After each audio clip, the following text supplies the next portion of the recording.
Hi guys, this is Alea Jen and welcome back to my YouTube channel. So for today's video, ipapakita ko sa inyo yung bag ko na 7 kg pa uwi ng Pinas. So yung pinakamura kasi na ticket yung binili ko yung sa Hong Kong Express and parang 4,000 mahigit siya kasi rush yung pag-uwi ko. Pero pag hindi, mga nasa 2,000 lang dapat. So, ngayon, yung free niya is 7 kg and yung bag ko na red na suot ko dati, tinapon ko na nung pagbalik ko dito sa Hong Kong. Hindi ko talaga alam na mangyayari to na uuwi ako kaagad-agad.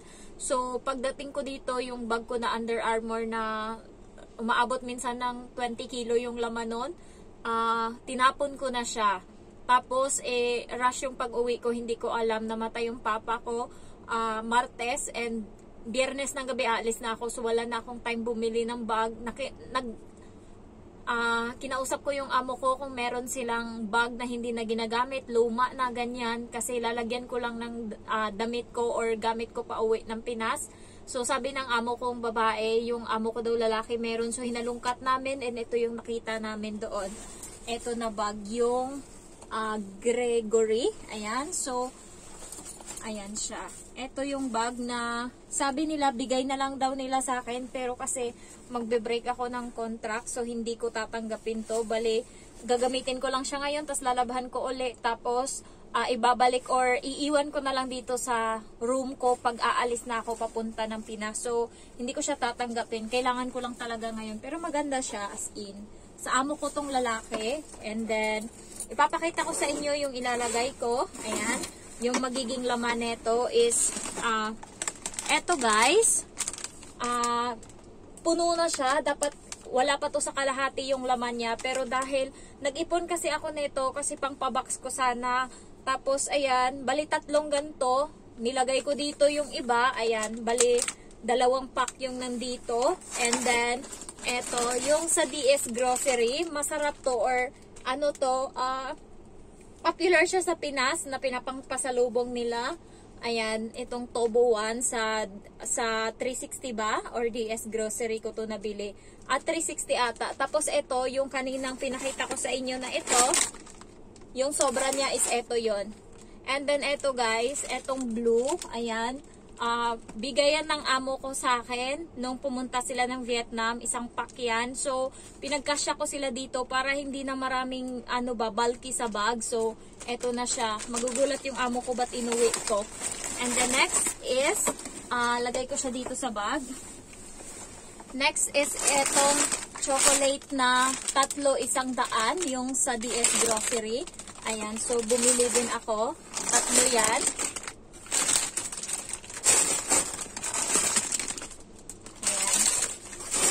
Next is etong Toblerone. So guys, kahapon sa DS Grocery, may nakasale sila na Toblerone. Nearly expire na siya. So, November 27, may-expire na siya. So, ano dapat to 10 ba? 10 Hong Kong dollar. Pero kahapon is 8 na lang siya. Tapos, may 10 piraso sila na natira. So, kinuha ko na yung 10 piraso na yon. So, eto yon. So, ito yung dala ko. Ayan.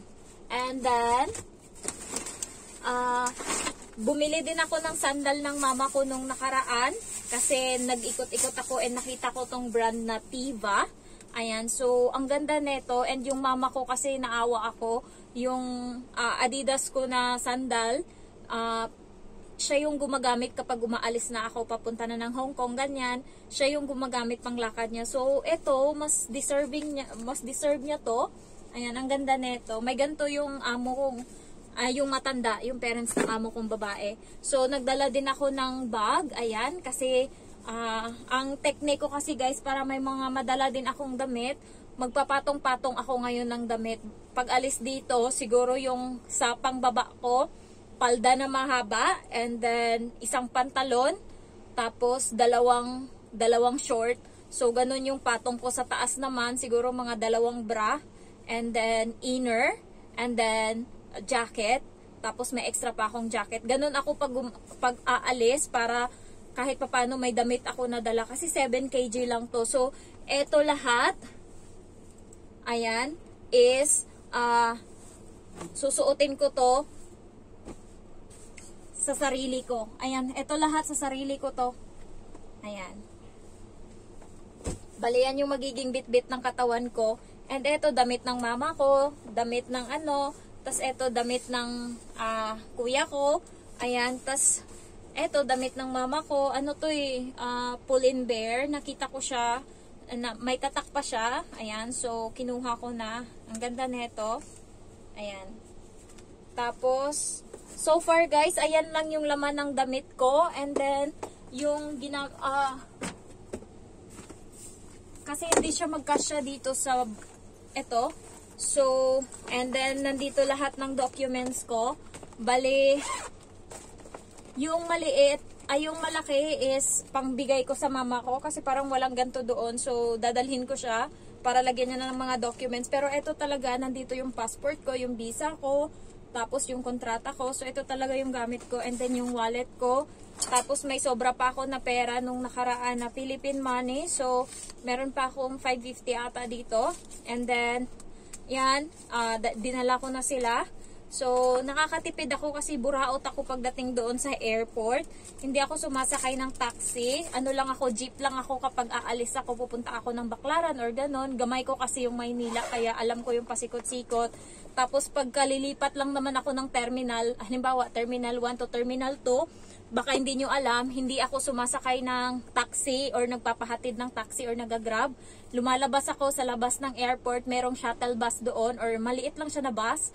Ayan, so pwede kang sumakay doon kapag may connecting flight ka. Tapos, pwede ka nilang dalhin sa ibang terminal.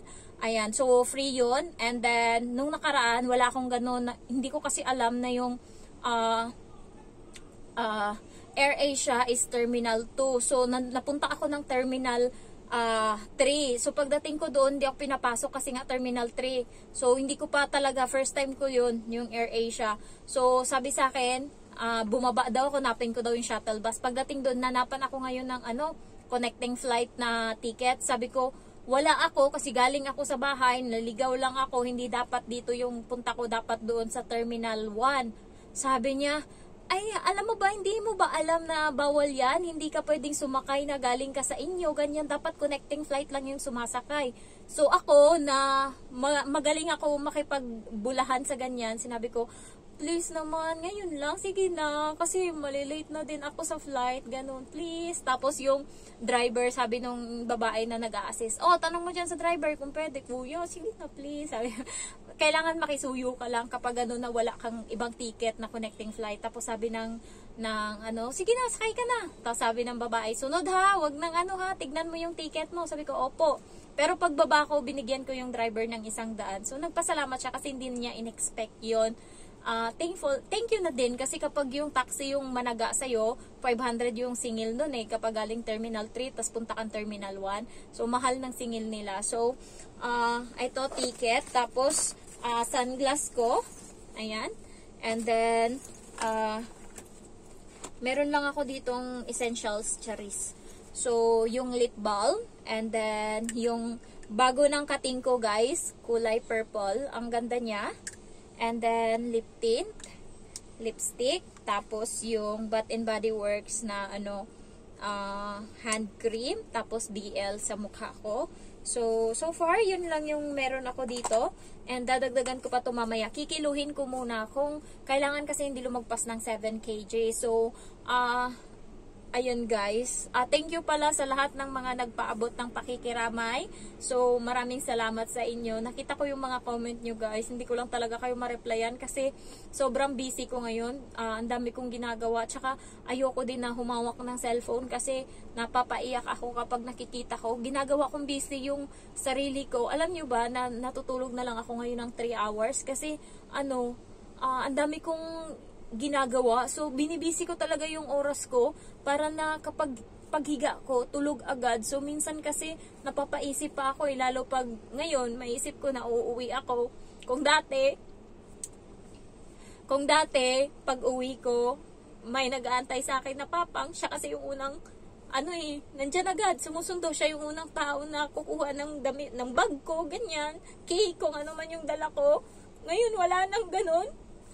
So, ayokong umiyak. Kaya medyo nalulungkot ako. Ayun lang. So, wala kaming masyadong gasto sa papa ko kasi nga yung purinarya is pamangkin niya.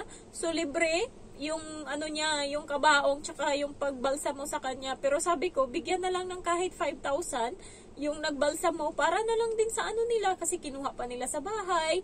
Ayan. So, ayun, pinabigyan ko ng 5,000.